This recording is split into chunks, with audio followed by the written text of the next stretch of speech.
അപ്പോസ്തലപ്രവൃത്തിയുടെ പുസ്തകം 2-ാം അധ്യായത്തിന്റെ 37 മുതലുള്ള വാക്യങ്ങൾ കാണുന്നു.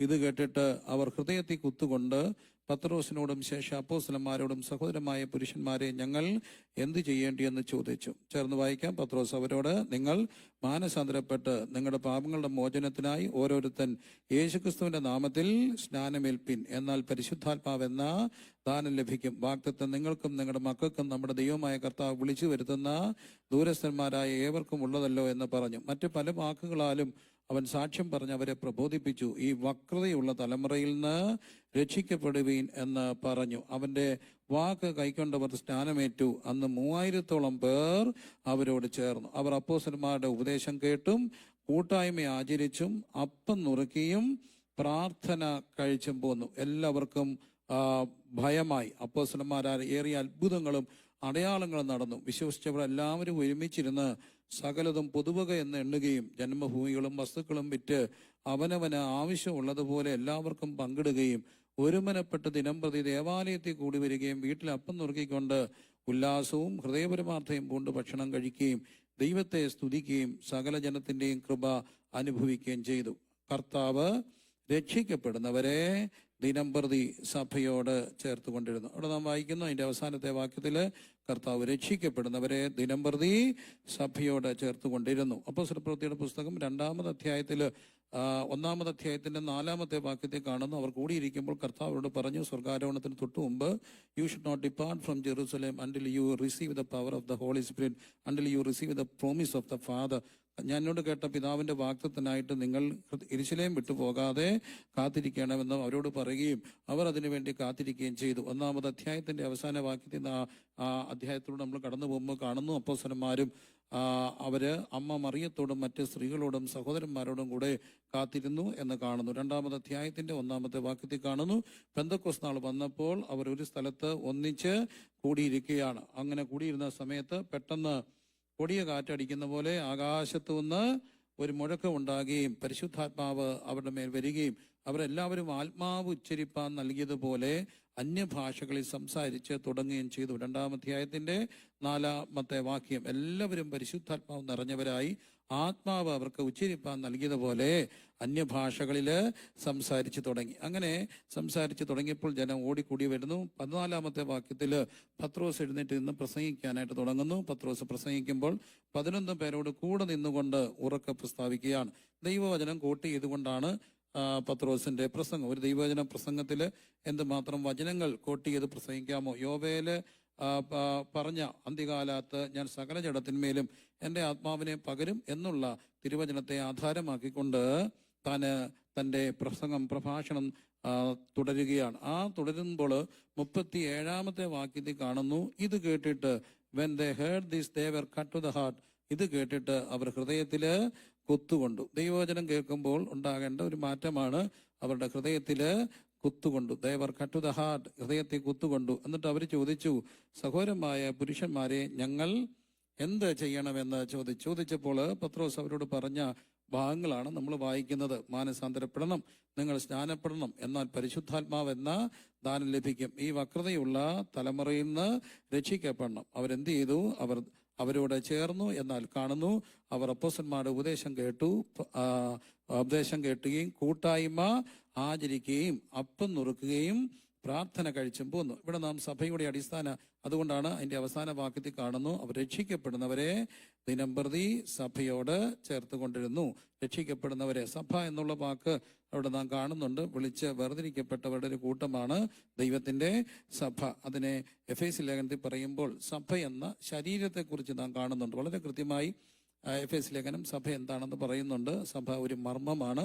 അതുകൊണ്ടാണ് എഫേസ്യ ലേഖനം 5-ാം അധ്യായത്തിൽ പറയുന്നു, ഈ മർമ്മം വലുത്, ഞാൻ ക്രിസ്തുവിനെയും സഭയെ ഉദ്ദേശിച്ചാണ് പറയുക. അപ്പൊ എനിക്ക് സഭ അവിടെ എന്നുള്ള ആ മഹത്തായ ആശയത്തെ അവിടെ കാണുകയാണ്. അവർ രക്ഷിക്കപ്പെടുന്നു. അപ്പൊ ഇവിടെ ഈ അധ്യായത്തില് നമ്മൾ സഭയുടെ അടിസ്ഥാന വേദ ഉപദേശങ്ങൾ കാണുന്നുണ്ട്. അതാണ് ദൈവം എനിക്ക് തന്ന ഒരു നിയോഗം. അടിസ്ഥാന വേദ ഉപദേശങ്ങളെ പറ്റി ഈ ദിവസങ്ങളിൽ സംസാരിക്കുവാനായിട്ടുള്ള ഒരു നിയോഗമുണ്ട്. അപ്പോൾ അവിടെ നാം കാണുന്നു, സഭയോട് ചേർക്കുകയാണ് എന്ന് കാണുന്നു. എല്ലാവരും ആ വാക്കൊന്ന് പറഞ്ഞ്, രക്ഷിക്കപ്പെടുന്നവരെ ദിനംപ്രതി സഭയോട് ചേർത്ത് കൊണ്ടിരുന്നു. എഫേസ്യ ലേഖനത്തിൽ നാം കാണുന്നു സഭ ഒരു കെട്ടിടമാണ് എന്ന് കാണുന്നുണ്ട്. അപ്പോൾ 1 കൊരിന്ത്യർ ലേഖനം 12-ാം അധ്യായത്തിലും എഫേസ്യ ലേഖനത്തിന്റെ 1-ാം അധ്യായത്തിൽ നാം കാണുന്നു സഭ ക്രിസ്തുവിന്റെ ശരീരമാണെന്ന് കാണുന്നു. അവന്റെ സഭയായ ശരീരമെന്ന് എഫേസ്യ ലേഖനത്തിൽ കാണുന്നുണ്ട്. അപ്പോൾ 1 കൊരിന്ത്യർ ലേഖനം 12-ാം അധ്യായത്തിലും സഭയെ ശരീരമാക്കി നാം കാണുന്നുണ്ട്. 1 കൊരിന്ത്യർ ലേഖനം 12. അതുകൊണ്ട് തന്നെ വളരെ പ്രധാനപ്പെട്ട ഒന്നാണ് അവൻ രക്ഷിക്കപ്പെടുന്നവരെ ദിനംപ്രതി സഭയോട് ചേർത്ത്. എല്ലാവരും വാക്ക് പറഞ്ഞ് രക്ഷിക്കപ്പെടുന്നവരെ ദിനംപ്രതി സഭയോട് ചേർത്തു. അപ്പൊ സഭ വളരെ പ്രധാനപ്പെട്ട കാര്യമാണ്. അതിനൊരു തെളിവാണ് 1 കൊരിന്ത്യർക്ക് എഴുതിയ ലേഖനം 12-ാമത് അധ്യായത്തില് കാണുന്നുണ്ട് അത് ഒരു ശരീരമാണ് എന്ന് കാണുന്നുണ്ട്. എന്നാൽ 12-ാം അധ്യായത്തിൽ കൃപാവരങ്ങൾക്ക് വ്യത്യാസമുണ്ട്. ഓരോരുത്തർക്ക് ഓരോ വരങ്ങളാണ്. എന്നിട്ട് പറയുകയാണ് ഓരോ വരങ്ങളും വ്യത്യാസമുണ്ടെങ്കിൽ പോലും ശരീരമൊന്ന്. അതിൻ്റെ 1 കൊരിന്ത്യർ 12:12 ശരീരമൊന്നും അതിന് അവയവം പലതും. ശരീരത്തിൽ അവയവം പലതായിരിക്കെ എല്ലാം ഒരു ശരീരമായിരിക്കുന്ന പോലെ ആകുന്നു ക്രിസ്തുവും. അങ്ങനെ നാം ഏക ശരീരമാകുമാറ് ഒരേ ആത്മാവിനാൽ സ്നാനമേറ്റും എല്ലാവരും ഒരേ ആത്മാവിനെ പാനം ചെയ്തും ഇരിക്കുന്നു. അപ്പൊ സഭ ഒരു ശരീരമെന്ന് കാണുന്നുണ്ട്. എഫേസ്യ ലേഖനത്തിൽ വരുമ്പോഴും നാം അത് കാണുന്നുണ്ട്. സഭ ഒരു ശരീരമാണ്. അത് 1-ാം അധ്യായത്തിന്റെ 23-ാമത്തെ വാക്യത്തിൽ കാണുന്നു. എല്ലാറ്റിലും എല്ലാം നിറയ്ക്കുന്നവന്റെ നിറമായിരിക്കുന്ന അവന്റെ ശരീരമായ സഭയ്ക്ക് കൊടുത്തിരിക്കുന്നു. സഭ ക്രിസ്തുവിന്റെ ശരീരം എന്നുള്ള നിലകളിൽ സഭയെ നാം കാണുന്നുണ്ട്. അതൊരു കെട്ടിടം എന്ന നിലയിൽ കാണുന്നുണ്ട്. 5-ാം അധ്യായത്തിൽ കാണുന്നുണ്ട് എഫേസ്യ ലേഖനം സഭ ഒരു മർമ്മമാണ്. ഈ മർമ്മം വലുത്. ഞാൻ ക്രിസ്തുവിനെ, this is A great mystery, ഇതൊരു രഹസ്യമാണ്. ഈ മർമ്മം വലുത്. ഞാൻ സഭയെയും ക്രിസ്തുവിനെയും ഉദ്ദേശിച്ചാണ് പറയുന്നത്. അപ്പൊ വളരെ ഗൗരവമായിട്ട് ഓർക്കുക, രക്ഷിക്കപ്പെടുന്നവരെ സഭയോടാണ് ചേർക്കുക. സഭ ക്രിസ്തുവിന്റെ ശരീരമാണ്. എല്ലാവരും ഒന്ന് ചേർന്ന് പറഞ്ഞേ, സഭ ക്രിസ്തുവിന്റെ ശരീരമാണ്. ഈ സഭയാം ശരീരത്തിന്റെ അതൊരു രഹസ്യമാണ്, അതൊരു മിസ്റ്ററിയാണ്, അതൊരു മർമ്മമാണ് എന്ന് വിശുദ്ധ വചനം പറയുന്നു. ഞാൻ സഭയെ സ്നേഹിക്കുന്ന, സഭയോട് ശുശ്രൂഷിക്കുന്ന ഒരു സഭയുടെ ശുശ്രൂഷകൻ എന്ന നിലയിൽ എപ്പോഴും സഭയോട് ആദരവുള്ള ഒരാളാണ്, സഭയോട് സ്നേഹമുള്ള ഒരാളാണ്. സഭ നിലനിൽക്കപ്പെടേണ്ടത് ആവശ്യമാണ്. കാരണം കുടുംബങ്ങളുണ്ടെങ്കിലേ സഭയുള്ളൂ, സഭയുണ്ടെങ്കിലേ എന്തുള്ളൂ, കുടുംബങ്ങളുള്ളൂ. നാളത്തെ കുടുംബങ്ങളുടെ നിലനിൽപ്പിന് സഭ ആവശ്യമാണ്. അതുകൊണ്ട് തന്നെ ദൈവസഭയെ ഓർത്ത് എല്ലാവരും പ്രാർത്ഥിക്കണം. കാരണം ദൈവസഭ വളരെ ഈ ലോകത്ത് സഭയുണ്ടെങ്കിൽ മാത്രമേ ദൈവത്തിന്റെ പരിശുദ്ധാത്മാവിന്റെ പ്രവൃത്തികൾ ദേശത്തെ വെളിപ്പെടുത്തുള്ളൂ. ആഗോള സഭയുള്ളപ്പം തന്നെ പ്രാദേശിക സഭകളുണ്ട്. ആഗോള സഭയും പ്രാദേശിക സഭയും ഒരുപോലെ പ്രാധാന്യമുള്ളതാണ്. സഭ ക്രിസ്തുവിന്റെ എന്താണ്? ശരീരമാണ്. എല്ലാവരും ചേർന്ന് പറഞ്ഞേ, സഭ ക്രിസ്തുവിന്റെ ശരീരം. നമ്മൾ പറഞ്ഞേ, സഭ ക്രിസ്തുവിന്റെ ശരീരമാണ്. അപ്പൊ സഭ ക്രിസ്തുവിന്റെ ശരീരമാണ്. അതുകൊണ്ട് സഭയ്ക്ക് ദോഷം വരുന്നത് ഒന്നും സംഭവിക്കാതെ എല്ലാവരും അവരവരെ തന്നെ സൂക്ഷിക്കുക. കാരണം ഞാൻ ഈ ദിവസങ്ങളിൽ ശാരീരികമായി വളരെ ഒരു പ്രയാസത്തിലേക്ക് കടന്നുപോയ ഒരു 1.5 മാസം കടന്നുപോയി. അതുകൊണ്ട് തന്നെ നിൽക്കാൻ ഒരുപാട് വന്നു. ശരീരത്തിന്റെ ബാലൻസ് പോയി, സെൻസേഷൻ പോയി, അങ്ങനെ ഇത്തിരി പ്രയാസത്തിലൂടെ കടന്നുപോയി. എന്നെ ഏറ്റവും അത്ഭുതപ്പെടുത്തിയ കാര്യം സഭയുടെ പ്രാർത്ഥന, അനേക ദൈവമക്കളുടെ പ്രാർത്ഥന. എനിക്ക് വേണ്ടി ഞാൻ അറിയാത്ത എത്രയോ പേര് ഉപവസിച്ചു പ്രാർത്ഥിച്ചു. 40 ദിവസം ഉപവസിച്ചവരുണ്ട്, 21 ദിവസം ഉപവസിച്ചവരുണ്ട്. ഒരു കൂലിവേല ചെയ്യുന്ന ഒരു കൊച്ചുമകൻ സൗഖ്യമായി എന്ന് പറയുന്നിടം വരെയും അവനെ ഒരു നേരം കഴിച്ചുകൊണ്ട് ഗൾഫിൽ ജോലിക്ക് പോകുന്നത് ഞാൻ കേൾക്കുവാൻ ഇടയായി. അങ്ങനെ എത്രയോ പേരുടെ പ്രാർത്ഥന. അതെല്ലാം ഒറ്റ കാര്യം കൊണ്ട്, ഒരു സഭയുടെ ഭാഗമായിരിക്കുന്നതുകൊണ്ട്. സഭ ഭയങ്കര അനുഗ്രഹമാണ്. ദൈവത്തിനൊന്ന് സ്തോത്രം ചെയ്താണ്ട് സഭ ഭയങ്കര അനുഗ്രഹമാണ്. രണ്ടാമത്, ഞാനൊരു പെന്തക്കോസ്ത് സഭയുടെ പാസ്റ്ററാണ്. അതെൻ്റെ ഐഡന്റിറ്റിയാണ്. ഞാനൊരു ക്രിസ്തീയ ശുശ്രൂഷകനായിരിക്കുമ്പോൾ തന്നെ എൻ്റെ ഐഡന്റിറ്റി എന്ന് പറയുന്നത് ഞാനൊരു പെന്തക്കോസ്ത് പാസ്റ്ററാണ്. പെന്തക്കോസ്ത് കമ്മ്യൂണിക്ക് ഒത്തിരി പ്രത്യേക ഗുണങ്ങളും ദോഷങ്ങളും മൂല്യങ്ങളും മൂല്യച്ഛേദങ്ങളും ഒക്കെ ഉണ്ടായിട്ടുള്ളപ്പം പോലും സഭയ്ക്ക് ഭയങ്കര പ്രാധാന്യമുണ്ട്. ഞാൻ 2003 തോന്നുന്നു, 2003 4 എൻ്റെ പിതാവിന് ഒരു അറ്റാക്ക് ഉണ്ടായിട്ട് ഇച്ചിരി പ്രയാസമായി. അങ്ങനെ തുടർന്നുള്ള ആൻജിയോഗ്രാം ഒക്കെ ചെയ്യാൻ വേണ്ടി എറണാകുളത്ത് ഒരു വലിയ ഒരു പ്രശസ്തമായ ഒരു കാർഡിയോളജിസ്റ്റ് ഉള്ള ഒരു ഹോസ്പിറ്റലിൽ അഡ്മിറ്റ് ആയിരിക്കുകയാണ്. അങ്ങനെ ആൻജിയോഗ്രാമിന് വേണ്ടി അഡ്മിറ്റ് ആയിരിക്കുന്ന സമയത്ത് അവിടെ ഞങ്ങളുണ്ട്. ഞാൻ എൻ്റെ അപ്പായും അമ്മയുണ്ട്, ഞാൻ അവിടെ ഉണ്ട്. അങ്ങനെ ഇരിക്കുമ്പോൾ ഞാൻ എൻ്റെ അപ്പോൾ ഞങ്ങളുടെ കിടക്കുന്ന മുറിയുടെ പുറത്തിറങ്ങി വരാന്തയിൽ ഇങ്ങനെ നിൽക്കുകയാണ്. വരാന്തയിൽ ഇങ്ങനെ നിൽക്കുമ്പോൾ തൊട്ട് ഓപ്പോസിറ്റുള്ള മുറിയിൽ നിന്ന് നല്ലൊരമ്മ ഇറങ്ങി വന്നു. അമ്മ നല്ല ആഠ്യത്തുള്ള ഒരമ്മയാണ്, കണ്ടാലേ അറിയാം. അമ്മ നല്ല കുളിച്ച് ചന്ദനക്കുറിയൊക്കെ തൊട്ട് സെറ്റ് മുണ്ടും ഒക്കെ ഉള്ള സാരിയൊക്കെ എടുത്ത് നല്ല ആഠ്യതമുള്ള ഒരു കുടുംബത്തിലെ അമ്മയാണെന്ന് അവരെ നിൽക്കും മട്ടും കെട്ടും ഒക്കെ കണ്ട ഭാവമൊക്കെ കണ്ടാൽ അറിയാം. ഈ അമ്മ ഇറങ്ങി വന്ന് എന്നോട് ചോദിച്ചു, മോൻ്റെ വീട് എവിടെയാണെന്ന് ചോദിച്ചു. അപ്പോൾ ഞാൻ പറഞ്ഞു ഇങ്ങനെ റാന്നിയിലാണെന്ന് പറഞ്ഞു. അപ്പോൾ റാന്നിയിലാണെന്നൊക്കെ പറഞ്ഞപ്പോൾ അമ്മയോട് ചോദിച്ചു, ഈ എറണാകുളത്ത് നിങ്ങൾക്ക് ഒത്തിരി പേരുണ്ടോ എന്ന് ചോദിച്ചു. നിങ്ങളുടെ ഒത്തിരി ബന്ധുക്കൾ ഇവിടെ ഉണ്ടോ?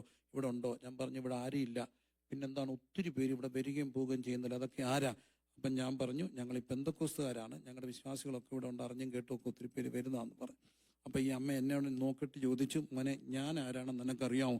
ഞാൻ പറഞ്ഞു അറിയില്ല അമ്മ. അമ്മ ആരാണ്? അമ്മ പറഞ്ഞു ഇന്ന മുഖ്യമന്ത്രിയുടെ അനന്തരവളാണ്, കേരളം ഭരിച്ച ഏറ്റവും പ്രശസ്തനായിരുന്ന ഒരു മുൻ മുഖ്യമന്ത്രിയുടെ അനന്തരവളാണ്. അടുത്ത വാചകം എന്നോട് അമ്മ പറഞ്ഞു, 2 ആഴ്ചയായിട്ട് ഇവിടെ കിടക്കുക, ഒറ്റ ഒരുത്തം കാണാൻ വന്നില്ല, നിന്റെ വർഗം കൊള്ളാവല്ലോ എന്ന് പറഞ്ഞു. എനിക്ക് ഭയങ്കര സന്തോഷമായി, ഈ വർഗം കൊള്ളാവുന്ന വർഗമാണെന്ന്. അടുത്തിരിക്കുന്ന ആടെ കരമൊന്ന് പിടിച്ച് പറഞ്ഞു, ഈ വർഗം നല്ല വർഗമാണ്. ഒന്ന് പിന്നെ ഈ വർഗം നല്ല വർഗമല്ലേ? ഒന്ന് അസുഖമായ എന്നെ പറ്റി വരാഞ്ഞെന്ന്. അത് ഇന്ന് സത്യത്തിൽ പിള്ളേർക്കൊക്കെ ദേഷ്യ. എന്നെ കാര്യം ചോദിച്ചാൽ അതും സത്യമാണ്. ഈ മലയാളി സഭകൾക്ക് ഒരു പ്രത്യേകതയുണ്ട്. അതുകൊണ്ട് നമ്മൾ പിള്ളേരൊക്കെ പുറത്തു പോയാലും ഞാൻ പൊതുവെ നിർബന്ധിക്കാറുണ്ട്, കാനഡയിലും യുകെയിലൊക്കെ പോയി അവരെ ഇംഗ്ലീഷ് ചർച്ചിലേക്കാട്ടിലും കൂടുതൽ മലയാളം ചർച്ചിൽ പോകണമെന്ന്. എന്നെ കാര്യം ചോദിച്ചാൽ ഞായറാഴ്ച വന്നില്ലെങ്കിൽ ആര് തിരക്കി പോകും? ഉപദേശിക്കും. കാനഡയിൽ എൻ്റെ ഒരു കൊച്ചിനെ ഞാൻ ഏൽപ്പിച്ചു, ഒരു പാസ്റ്ററെ. ഇപ്പം ഞാൻ എപ്പോഴും വിളിച്ചു ചോദിക്കും, യോഗത്തിന് വരുന്നുണ്ട്, ഇത് ഇച്ചിരി ഉഴപ്പുന്നുണ്ടോ എന്നൊരു സംശയം. പുള്ളി ഒരു ദിവസം ലീഡ് ചെയ്തപ്പം പുള്ളിക്കാരത്തെ കണ്ടില്ല, വർഷിപ്പ് ചെയ്യുന്നതുകൊണ്ട് കണ്ടിന്യൂ ചെയ്യാൻ പറഞ്ഞിട്ട് പുള്ളി കാർ എടുത്ത് പോയി അതിനെ തപ്പി. കാരണം പുള്ളി പറഞ്ഞ് ജോലിക്ക് പോയേക്കാന്ന്. ജോലിക്ക് ഉണ്ടോന്ന് അറിയാൻ അവിടെ പോയി ഉണ്ടെന്നുണ്ടെന്ന് പറഞ്ഞ് കള്ളമല്ല പറഞ്ഞെന്ന്. ഇതിനിടയ്ക്ക് പുള്ളി പോയി തപ്പി. കാരണം ഇത് കള്ളമാണോ സത്യമാണോ പറയുന്ന അറിയണ്ടേ. അങ്ങനെ തപ്പുന്ന ഒറ്റ ഉപദേശിയേ ഉള്ളൂ, അത് മലയാളി ഉപദേശി തന്നെയാണ്. അതിനെന്താ സംശയമുണ്ടോ? ഇല്ല. പക്ഷെ പലപ്പോഴും മലയാളി സഭകളിൽ പോകാത്തതിന്റെ കാരണം, ഇടയ്ക്കൊരു പെങ്കൊച്ച് ഒരിടത്ത് ഒരു രാജ്യത്ത് പോയപ്പോൾ ഉപദേശി തീരെ കൂടെ വിളിച്ചപ്പോൾ അവൾ പറഞ്ഞു, എനിക്ക് ആവശ്യം ഉണ്ടെങ്കിൽ if I need pastor council I will contact you. ഇനി എന്നെ വിളിച്ചാൽ ഞാൻ സ്യൂ ചെയ്യുമെന്ന് പറഞ്ഞു. ഞാൻ പറഞ്ഞു സ്യൂ എന്നുള്ള വാക്ക് ഇവള് കേട്ടത് പുറത്ത് വന്നാൽ പിന്നെ അതിനു മുമ്പ് സ്യൂ എന്നൊന്നും കേട്ടപ്പോലും അറിയത്തില്ല. നമുക്ക് കേസെന്ന് കേട്ടാൽ പെറുതിയാ. കാരണം വക്കീലിന് ആദ്യം കാശ് കൊടുത്തെങ്കിലേ കേസ് കിടക്കത്തുള്ളൂ. അപ്പൊ എന്നാലും ഈ മലയാളി സഭ നല്ല സഭയാ. ഞായറാഴ്ച കണ്ടില്ലെങ്കിൽ വിളിച്ചു ചോദിക്കാൻ ഒരാളില്ലേ, എന്താ പറ്റിയെന്ന് ചോദിക്കാൻ ഒരാളില്ലേ. ഒന്ന് സ്ഥിരമായിട്ട് സഭയിൽ പോകുന്നവരൊക്കെ ഒന്ന് ചാകണം. അപ്പം അറിയ ആളുകളുടെ എന്തോ ഒരു വരവാന്നറിയാമോ. അല്ലാത്തവരൊക്കെ രാത്രിയിലൊക്കെ ബോഡി എടുത്ത് വെച്ചാൽ 2 മണിയാകുമ്പോൾ എല്ലാം ശൂന്യമാവും. പിന്നെ നമ്മളും ബോഡിയും തന്നെ, നമ്മളും സലാം പറയും. പക്ഷെ നല്ല ദൈവമക്കളൊക്കെ മരിച്ചു നേരം വെളുക്കോളം പാട്ടും പാടിയിരിക്കാൻ ആൾക്കാരൊക്കെ ഉണ്ടാകത്തില്ലേ? അതെന്തുകൊണ്ടാ? സഭ ഒരു ശരീരമായതുകൊണ്ട് തന്നെയാണ്. അതുകൊണ്ട് തന്നെ ദൈവസഭയ്ക്ക് ദോഷം വരുന്ന ഒന്നും വരാതിരിക്കാൻ നമ്മൾ സമർപ്പിക്കുകയും പ്രാർത്ഥിക്കുകയൊക്കെ ചെയ്യുക. രക്ഷിക്കപ്പെടുന്നവരെ ദിനം പ്രതി ഇങ്ങോട്ട് ചേർത്തു, സഭയോട് ചേർത്തു. ഞങ്ങളുടെ ജയമോൻചാൻ എൻ്റെ ജ്യേഷ്ഠനാണ്. അപ്പം അച്ഛൻ ഒത്തിരി തമാശ പറയും. ആ തമാശയിൽ ഒരു തമാശ ഞാൻ അവിടെ ചെന്ന് കേട്ടത്, എനിക്കത് പിന്നെ ഒരു പ്രസംഗ വിഷയമായി. അദ്ദേഹത്തിന്റെ പല തമാശകളും എനിക്ക് പിന്നെ പ്രസംഗമാണ്.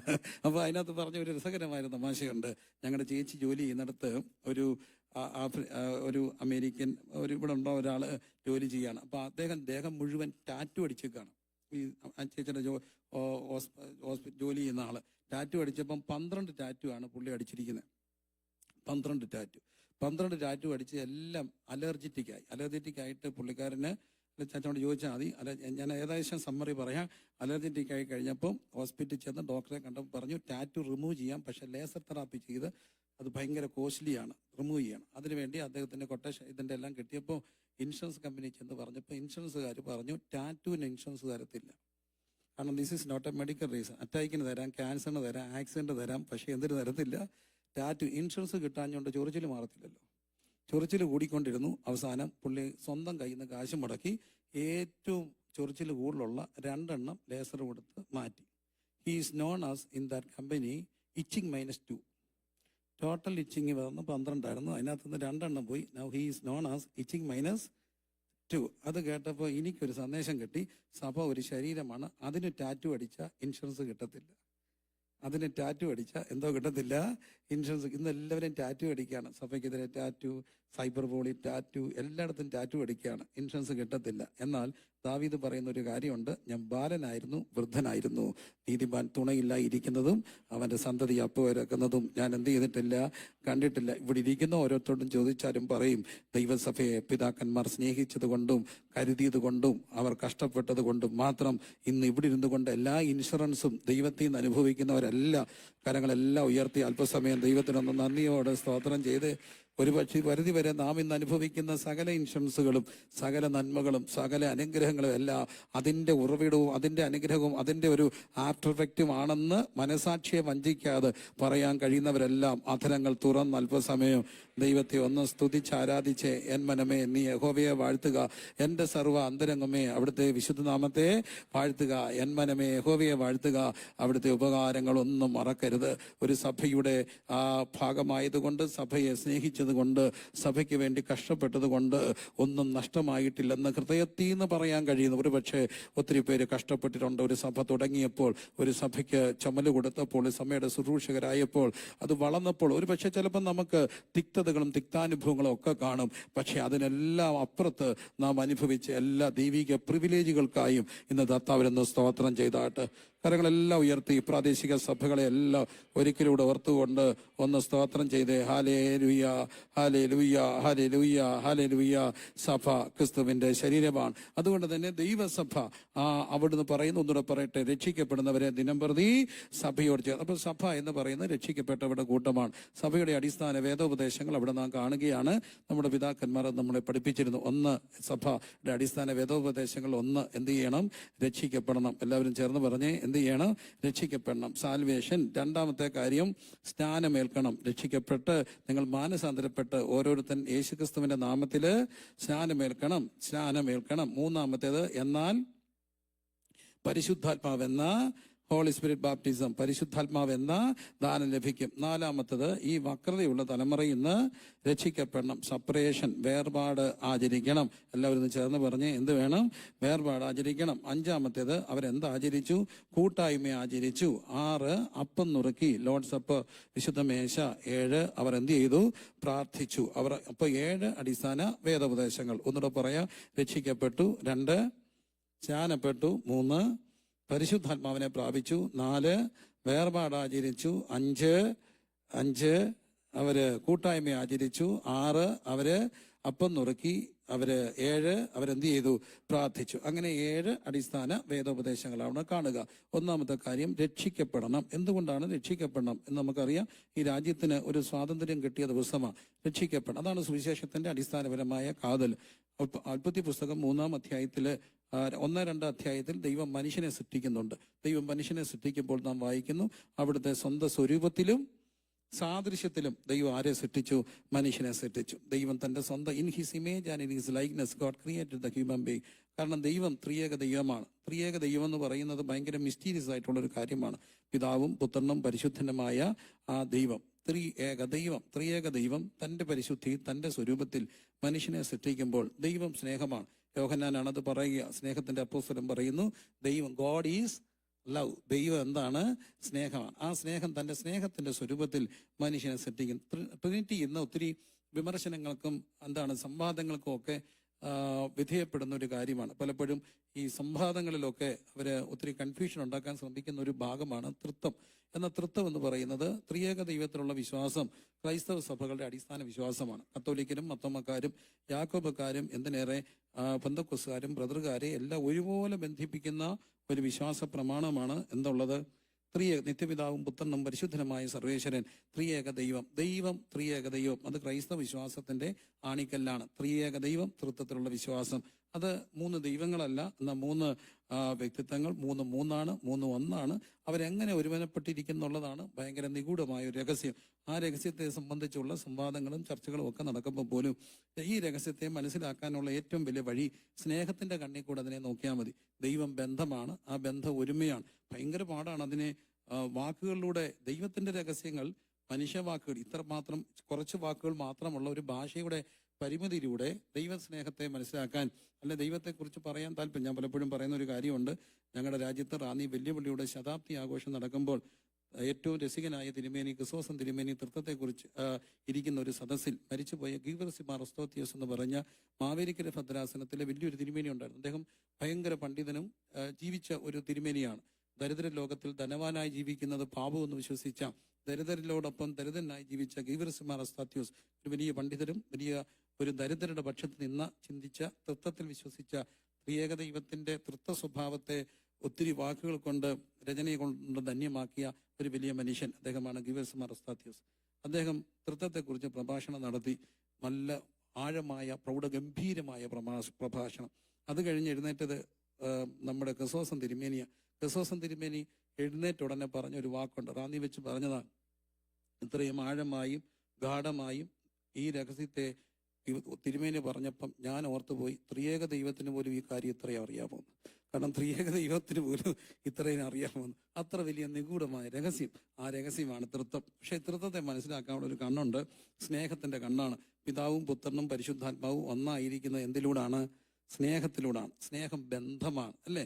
സ്നേഹം ബന്ധമാണ്. അപ്പം ദൈവം തന്റെ ജനത്തെ സൃഷ്ടിച്ചത്, മനുഷ്യനെ സൃഷ്ടിച്ചത് ദൈവത്തിന്റെ സ്വരൂപത്തിലാണ്. അർത്ഥം, മനുഷ്യന് സ്നേഹിക്കാനുള്ള ഒരു കഴിവുണ്ട്, മനുഷ്യന് ബന്ധങ്ങൾക്കുള്ളൊരു കഴിവുണ്ട്. എല്ലാവരും പറഞ്ഞ്, മനുഷ്യന് എന്തിനുള്ള കഴിവുണ്ട്? ബന്ധങ്ങൾ. Person is all about relationship. വ്യക്തി എന്ന് പറയുന്നത് എന്തുമാത്രമാണ്? ബന്ധമാണ്. ബന്ധങ്ങളിൽ നിന്ന് ഒരിക്കലും വ്യക്തിയെ അന്യപ്പെടുത്താൻ കഴിയില്ല. ബന്ധങ്ങൾ രൂപപ്പെട്ടത് എപ്പോഴും കുടുംബങ്ങളിൽ നിന്നാണ്. പക്ഷെ ഇന്നുള്ള ഒരു വലിയ അപകടം എന്ന് പറയുന്നത്, നമ്മുടെ കുട്ടികളെ, അല്ലെങ്കിൽ നമ്മളെല്ലാവരും ഒരു പരിധിവരെ ഇവിടെ നാട്ടിൽ വളർന്നവരൊക്കെ ഉണ്ട്. ഞാൻ എൻ്റെ നാടിൻ്റെ കോണ്ടസ്റ്റിലും അല്ല ഏത് കോണ്ടസ്റ്റിൽ നോക്കിയാലും നമ്മളെല്ലാം വളർത്തിയത്, നമ്മളെല്ലാം വളർന്നു വന്നത് ബന്ധങ്ങളിലാണ്. നമ്മളെ ബന്ധങ്ങളിലാണ് വളർന്നു വന്നത്. അന്ന് നമ്മുടെ ഒരു 80% അല്ലെ ഒരു 90% നമ്മളെ രൂപപ്പെടുത്തിയത് ബന്ധങ്ങളാണ്. വീട്ടിൽ ഒത്തിരി പേരുണ്ടായിരുന്നു. ഒത്തിരി പേരുള്ള വീടുകളിലാണ് എല്ലാവരും ജനിച്ചത് ഒരു പരിധിവരെ. അപ്പച്ചനുണ്ട്, പിന്നെ ആരുണ്ട്? അമ്മച്ചിയുണ്ട്, അല്ലേ? അപ്പച്ചനുണ്ട്, അമ്മച്ചിയുണ്ട്, ഉപ്പാപ്പനുണ്ട്, ഉപ്പാപ്പൻ്റെ ഭാര്യയുണ്ട്, പിന്നെ എന്ത് വേണ്ട, എത്രയോ പേരുടെ. അതുകൊണ്ട് തന്നെ ഒത്തിരി മുറികളുണ്ടായിരുന്നു. എല്ലാ മുറിയിലും എന്ത് കാണും? ആള് കാണും. ഒത്തിരി പേരുള്ളവരാണ്. അങ്ങനെ നമുക്ക് കൊച്ചമ്മയുണ്ടായിരുന്നു, വല്യപ്പച്ചനുണ്ടായിരുന്നു, വല്യപ്പച്ചൻ അനിയൻ കൊച്ചപ്പച്ചനുണ്ടായിരുന്നു, അമ്മച്ചി ഉണ്ടായിരുന്നു, കൊച്ചമ്മച്ചി ഉണ്ടായിരുന്നു, കുഞ്ഞമ്മച്ചി ഉണ്ടായിരുന്നു. ഓരോരുത്തർക്കും എന്തോ ഇട്ടു? ഓരോ പേരിട്ടു. പിന്നെ വല്യപ്പാപ്പനുണ്ട്, കൊച്ചപ്പാപ്പനുണ്ട്, ചാച്ചനുണ്ട്, കുഞ്ചായനുണ്ട്. ഒത്തിരി ബന്ധങ്ങളാണ് ഉണ്ടായിരുന്നത്. അങ്ങനെ ഒത്തിരി ബന്ധങ്ങളെല്ലാം കൂടാണ് എല്ലാവരെയും രൂപപ്പെടുത്തിയത്. അന്നൊരു 80% ഒരാളെ രൂപപ്പെടുത്തിയത് എന്താണ്? ബന്ധമാണ്. 80 അല്ല, 90%. 10% ഉള്ളായിരുന്നു മാധ്യമം. ആകെപ്പാടെ ഒരു മനോരമ വരും, ഓരോ പത്രം ഓരോരുത്തർ എടുത്തുകൊണ്ട് പോകും. അതിൻ്റെ ബാക്കി വായിക്കണേ മറ്റേ കേട്ടും. അത് ഉള്ളായിരുന്നു. പിന്നെ കുറച്ചാളാകുമ്പോൾ ഒരു 80s ഒക്കെ ആയപ്പോൾ പിന്നെ ആകാശവാണി തിരുവനന്തപുരം ഒരു റേഡിയോ. ഇന്നത് ആർക്കീവ്സ് പോലെ വലിയ പഴയടത്ത് റേഡിയോ ഒക്കെ വെച്ചിട്ട് വലിയ അത്ഭുതത്തോടാണ് കാണുന്നത്. ആകെപ്പാടെ ഒരു റേഡിയോ കാണും. 80s TV വന്നേ. ഒറ്റ TV ചാനലേ ഉള്ളായിരുന്നു. അതിനകത്ത് എന്തായിരുന്നു?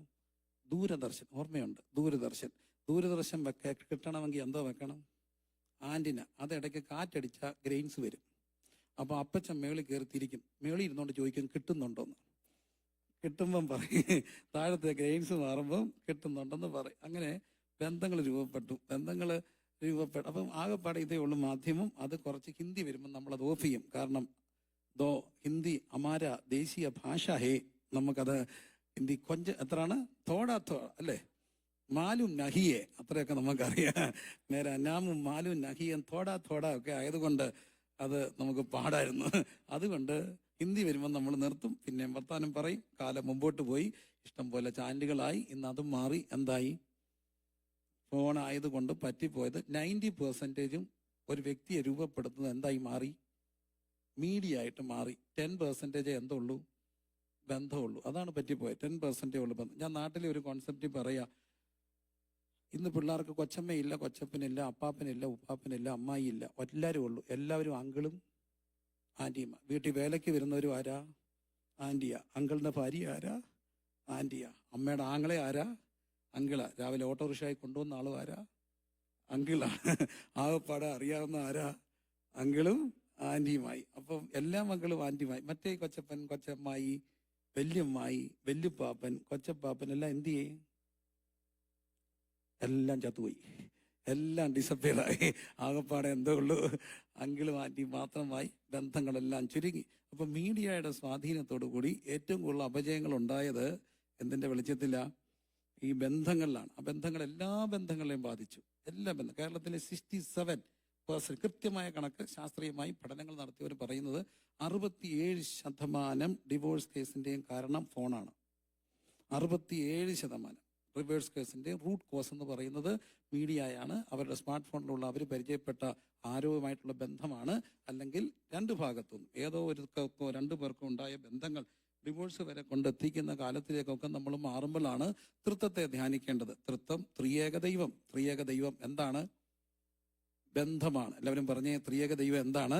ബന്ധമാണ്, സ്നേഹമാണ്. സ്നേഹം ബന്ധമാണ്, വ്യക്തി ബന്ധമാണ്. കാരണം വ്യക്തി ഒരുവായിരിക്കുന്നത് ബന്ധത്തിൽ നിന്നാണ്. പിതാവും പുത്രനും പരിശുദ്ധനുമായ ദൈവം. എല്ലാവരും ചേർന്നൊന്ന് പറഞ്ഞേ, പിതാവും പുത്രനും പരിശുദ്ധ. അതുകൊണ്ടാണ് ത്രിയേക ദൈവത്തിന് സ്തുതി. ത്രിയേക ദൈവത്തിന് സ്തുതി ഉണ്ടായിരിക്കട്ടെ എന്ന് നാം എപ്പോഴും പറയുക. ത്രിയേക ദൈവത്തിന്റെ നാമത്തിൽ ആശീർവാദം പറയുക. കാരണം തൃത്വം ഒരു നിഗൂഢമായ രഹസ്യം. ആ രഹസ്യം എന്ന് പറയുന്ന ബന്ധമാണ്. ആ ബന്ധം സ്നേഹമാണ്. ആ സ്നേഹത്തിന്റെ ബന്ധത്തിൽ ദൈവം മനുഷ്യനെ സൃഷ്ടിച്ചു. എന്നിട്ട് ദൈവം മനുഷ്യനെ തോട്ടത്തിലാക്കി. അവർ ഒറ്റയ്ക്കിരിക്കുന്ന അന്നല്ലെന്ന് കണ്ടു. തക്കതായി ഒരു തുണിയെ കൊടുത്തു കഴിഞ്ഞപ്പോഴാണ് അവര് ഒരു പാട്ട് പാടി, ഇവൾ എൻ്റെ അസ്ഥിയിൽ നിന്ന് അസ്ഥിയും മാംസത്തിൽ നിന്ന് മാംസവും. അതും ഭയങ്കര ബന്ധമാണ്. അസ്ഥിയിൽ നിന്ന് അസ്ഥിയാണ്, മാംസത്തിൽ നിന്ന് മാംസമാണ്. അസ്ഥി നിന്ന് അസ്ഥിയാണ്, മാംസത്തിൽ നിന്ന് മാംസമാണ്. അത് പുരുഷനാണ് പാടുക. അസ്ഥിയാണ്. അസ്ഥി എന്ന് പറഞ്ഞാൽ എന്താണ്? ശക്തിയാണ്. മാംസം എന്ന് പറഞ്ഞാൽ ബലഹീനതയാണ്. ഞാൻ എൻ്റെ നാടിൻ്റെ കോണ്ടസ്റ്റിൽ പറയാം. ഇവിടെ ചിലപ്പം അത്രയും കാണത്തില്ല. എൻ്റെ നാടിൻ്റെ കോണ്ടസ്റ്റിൽ പറയാം. അവിടെ 911 വിളിച്ച ആരും വരത്തില്ല. വരുമ്പോഴത്തേന് നമ്മൾ ചത്തുപോകും. 911 വിളിച്ചിട്ട് കാര്യമില്ല. പോലീസൊക്കെ വരുമ്പോഴത്തേന് അവരെടുക്കാൻ തന്നെ താമസിക്കും. എടുത്താലും പറയും ഇവിടെ ഇപ്പോൾ ജീപ്പില്ല, ജീപ്പ് ഇപ്പം കേടാണ്, പോലീസ് കൊണ്ടുവരികയാണ്. വരുമ്പോഴത്തേനും ഇവിടെ കള്ളനൊക്കെ വന്നിട്ട് പോകും. ഇവിടെ 911 വിളിച്ചാൽ പെട്ടെന്ന് വരികയായിരിക്കും. എന്നാൽ പോലും അവിടെ വന്ന് 911 വിളിക്കണ്ട കേട്ടോ, അതല്ലത്, നമ്പർ വേറെയാണ്. എന്നാലും അതുകൊണ്ട് 911 വിളിച്ചാൽ പോരെ. നാട്ടിൽ വന്നു, വീട്ടിൽ കിടക്കുക, ഭാര്യയും ഭർത്താവും ഉണ്ട്, അച്ഛനും ചേച്ചിയും ഉണ്ട്, വന്നിട്ടുണ്ട്, പെട്ടിയെല്ലാം ഉണ്ട്, ഡോളർ ഉണ്ടെന്നുള്ള ചിന്തയിൽ ആരോ വന്നു തട്ടുന്ന പോലൊക്കെ തോന്നി. തട്ട മുട്ട കൊട്ട് ചവിട്ടി പൊളിക്കുന്ന പോലെ തോന്നി. അച്ഛൻ ഉണർന്നു. ചേച്ചിയെ വിളിക്കാതെ പോയി കഥ ഉറക്കാൻ ധൈര്യമുള്ള അച്ഛനുണ്ട്. അച്ഛൻ ആരാണ്? ഇടയ്ക്കിടയ്ക്ക് പുള്ളി പക്ക ഇന്ത്യനാവും. പാചകം ചെയ്യുന്ന കാര്യത്തിൽ പുള്ളി ഇന്ത്യൻ അച്ചായനാണ്. എല്ലായിടത്തും പുള്ളി അച്ചായനാണ്. കട്ടി മീശയുണ്ട്, നെഞ്ചത്ത് രോമമുണ്ട്, എന്തിനൊരുവൻ ചെവിയെ വരെ രോമമാണ്. കാരണം പുള്ളി ഭയങ്കര പക്ക ഇന്ത്യൻ പുരുഷ സങ്കല്പമാണ്. പക്ഷേ കൊട്ട് മുട്ട് തട്ട് ആരോ വീട് പൊളിക്കുന്നു. ചേച്ചിയെ വിളിക്കാതെ ധൈര്യമുണ്ടോ പോയി കഥ ഉറക്കാൻ? ഇല്ല, തുറക്കത്തില്ല. കൂടെ ഇറങ്ങിപ്പോണേ ആര് കൂട്ട് വേണം? ചേച്ചി കൂട്ട് വേണം. ഇവൾ എൻ്റെ ആരാ? അസ്ഥിയാ. ചേച്ചിയാ പറഞ്ഞ ചുമ്മാ ഒരു മനുഷ്യ ഇവിടെങ്ങും വരത്തില്ല. ആരടാന്ന് ചോദിച്ചത് പലപ്പോഴും ഇവരായിരിക്കും. കാരണം ഞാൻ എൻ്റെ കണ്ണിന് കണ്ടാണ്. ഒരു മുറിക്കകത്ത് പാമ്പ് കയറിയപ്പോൾ അച്ഛൻ അടിച്ചു, കട്ടിലേ നിന്നോണ്ട, ചേച്ചി അടിച്ചു കൊന്നു, നിലത്തിറങ്ങിയ. എന്നാലും അപ്പോ ഇവൾ എൻ്റെ ആരാ? അസ്ഥിയാണ്. ഇവളെൻ്റെ അസ്ഥിയാണ്. അപ്പം പറഞ്ഞു ഇവൾ എൻ്റെ മാംസമാണെന്നും പറഞ്ഞു. മാംസം ബലഹീനതയാണ് അല്ലേ? എങ്ങനെയായാലും അവൾ വരുതിക്ക് നിർത്തും. ഒന്നീ കരഞ്ഞ കാര്യം സാധിക്കും, അല്ലെ വിരുട്ടി കാര്യം സാധിക്കും, അല്ലെങ്കിലോ പിണങ്ങി കാര്യം സാധിക്കും. എങ്ങനെ ആയാലും അവൾ എൻ്റെ ബലഹീനതയാണ്. അവൾ എൻ്റെ ബലഹീനത. അസ്ഥിയും ബലഹീനതയെല്ലാം ഒന്നിച്ചാക്കി ഏതെൻ്റെ തോട്ടത്തിലാക്കി കർത്താവ് പറഞ്ഞു എല്ലാം കഴിക്കാം. പക്ഷെ ഒറ്റ കാര്യം മാത്രം ചെയ്യരുത്. തോട്ടത്തിന്റെ നടുക്ക് നിൽക്കുന്ന വൃക്ഷത്തിന്റെ ഫലത്തിൽ നിന്ന് എന്ത് ചെയ്യരുത്? കഴിക്കരുത്. ഇത്രയേ ഉള്ളൂ. നിങ്ങൾ തിന്മയെ നന്മയാക്കരുത്, നന്മ എന്താക്കരുത്? തിന്മയാക്കരുത്. പക്ഷെ പിശാച് അവരെ വഞ്ചിച്ചു. ഇതാണ് മനുഷ്യനുണ്ടായ ഏറ്റവും വലിയ അപകടം. പിശാച് വന്നിട്ട് പറഞ്ഞു നിങ്ങൾ കഴിക്കരുത്. കഴിച്ചാൽ ദൈവം പറഞ്ഞു കഴിക്കരുത്. പിശാച് വന്ന് പറഞ്ഞു കഴിച്ചാൽ ആരെ പോലാകും? ദൈവത്തെ പോലാകും. അഡ്വർടൈസ്മെന്റ് ആയിരുന്നു. ആദ്യത്തെ അഡ്വർടൈസ്മെന്റ് കമ്പനി തുടങ്ങിയത് ഏദൻ തോട്ടത്തിലാണ്. ഇന്ന് അഡ്വർടൈസ്മെന്റ് ഉണ്ട്. ട്രംപ് കയറി വന്നപ്പോൾ ഭയങ്കര ഒരു അഡ്വർടൈസ്മെന്റ് ആയിരുന്നു. അന്ന് ക്യാപ്പൊക്കെ, എനിക്കും ആ ക്യാപ്പ് ഒരാൾ കണ്ടായിരുന്നു. എന്താണ്? മാഗ ആണ്. ഭയങ്കര ഒരു ചെറിയ advertise. Make America great again. MAGA എന്തൊരു ഭയങ്കര ഇമ്പാക്റ്റ് ആയിരുന്നു. ഞങ്ങളുടെ പല്ലും ആ ടീഷർട്ടും തൊപ്പിയൊക്കെ വെച്ചുകൊണ്ടാണ് നടന്നത്. മാഗ, മേക്ക് അമേരിക്ക. ഞാൻ രാഷ്ട്രീയം പറയാൻ നിൽക്കുക, അല്ലാതെ വ്യക്തിപരമായ കാര്യം. എന്നാലും അഡ്വർടൈസ്മെന്റ് ഭയങ്കര ഇൻഫ്ലുവൻസ് ആയിരുന്നു. Make America great again. ഭയങ്കര ഇൻഫ്ലുവൻസ് അല്ലായിരുന്നു? ഭയങ്കര ഇൻഫ്ലുവൻസ്. നാട്ടിലും അത് തന്നെയാണ് ഉണ്ടായത്. LDF വരും,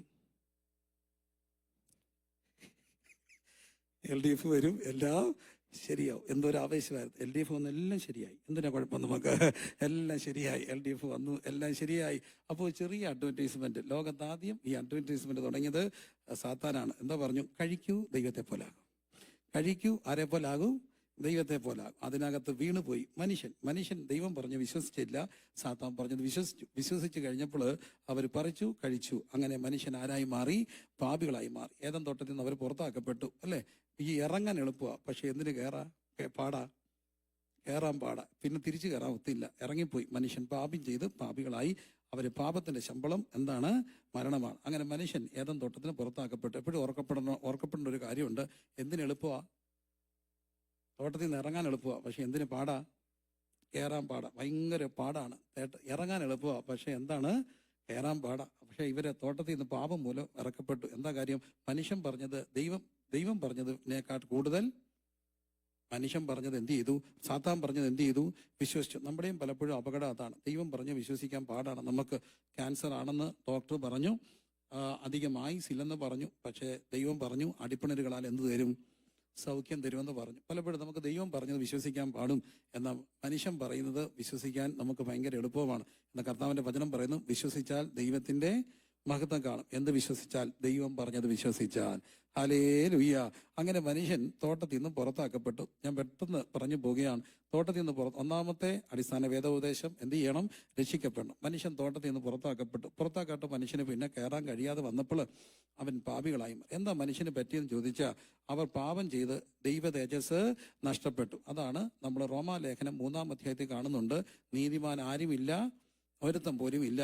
അടുത്ത കാണുന്നു, എല്ലാവരും പാപം ചെയ്ത് ഒരുപോലെ ദൈവദേശം നഷ്ടപ്പെടുത്തി. ആരുമില്ല. എല്ലാവരും ഒന്ന് പറഞ്ഞേ, നീതിമാൻ ആരുമില്ല. അങ്ങനെ മനുഷ്യൻ പാപികളായി മാറി.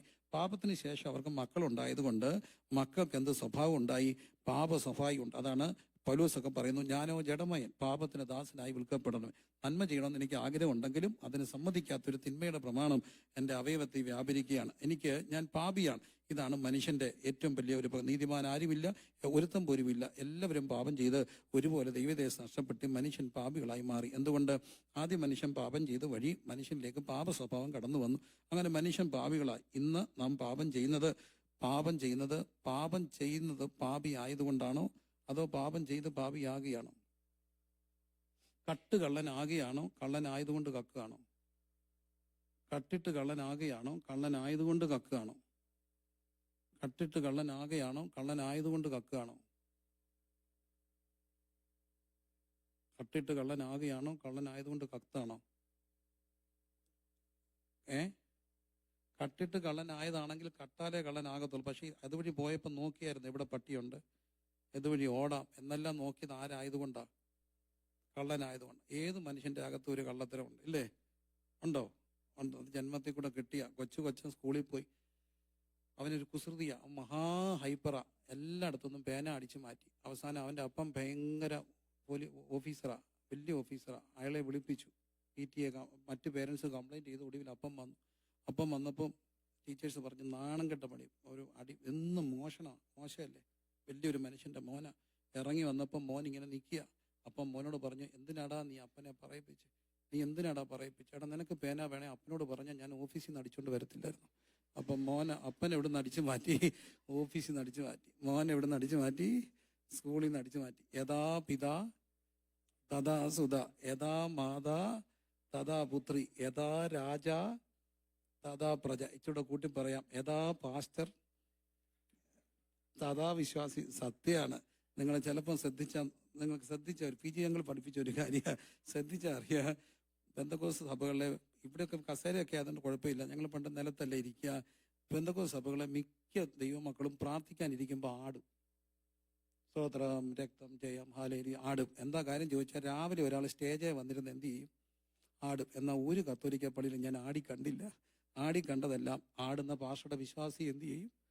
ആടും. അങ്ങനെയാണ്. യഥാ പാസ്റ്റർ തഥാ വിശ്വാസി, യഥാ രാജ തഥാ പ്രജ, യഥാ മാതാ തഥാ പുത്രി, യഥാ പിതാ തഥാ സുത. അപ്പം എല്ലാ മനുഷ്യർക്കും ഈ പാപം കൈമാറ്റം ചെയ്യപ്പെട്ടു. അപ്പന്റെ സ്വഭാവം ആർക്ക് കിട്ടി?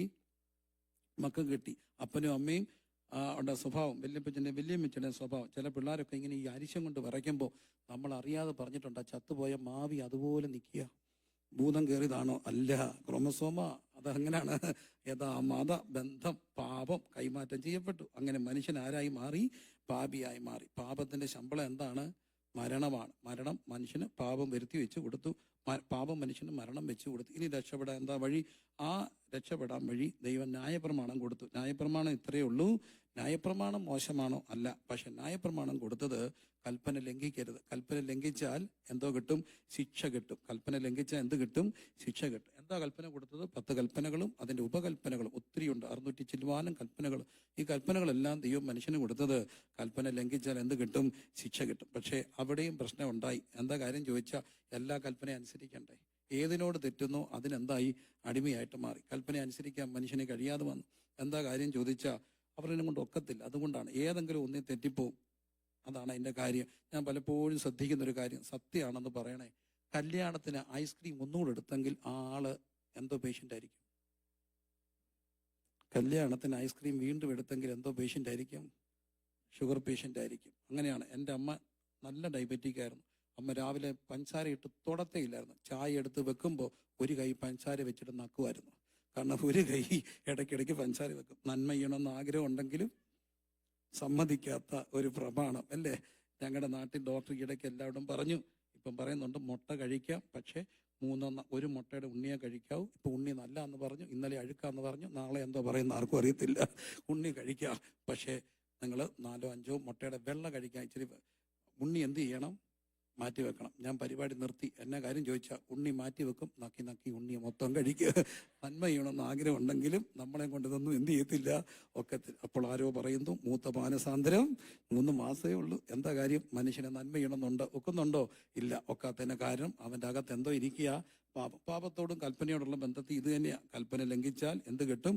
ശിക്ഷ കിട്ടും. ഈ ശിക്ഷ ദൈവം കഠിനമാക്കി. എന്തിനാ? പിന്നെയും കഠിനമാക്കി. കാരണം ശിക്ഷ നമുക്ക് കിട്ടുമെന്ന് അറിഞ്ഞിട്ടും നമ്മൾ ശിക്ഷ ചെയ്തു. ഞാൻ അനുഭവിച്ചാൽ മതിയല്ലോ. അപ്പൊ സ്നേഹം കൊണ്ട് തമ്പുരാൻ രക്ഷിക്കാൻ ശിക്ഷ കഠിനമാക്കി. അതിന്റെ പേരാണ് ശാപം വരുമെന്ന് പറഞ്ഞു. ശാപം എന്ന് പറഞ്ഞാൽ എന്താ? നമുക്ക് വരുന്നതാണോ തലമുറകൾക്ക് വരുന്നതാണോ? നമുക്കും തലമുറകൾക്കൂടെ വരുന്നതിന്റെ പേരാണ് എന്ത്? ശാപം. അതാണ് വളരെ കൃത്യമായ കാര്യമാണ്. നമുക്കും തലമുറകൾക്കും കൂടെ വരുന്നതിന്റെ പേരാണ് എന്ത്?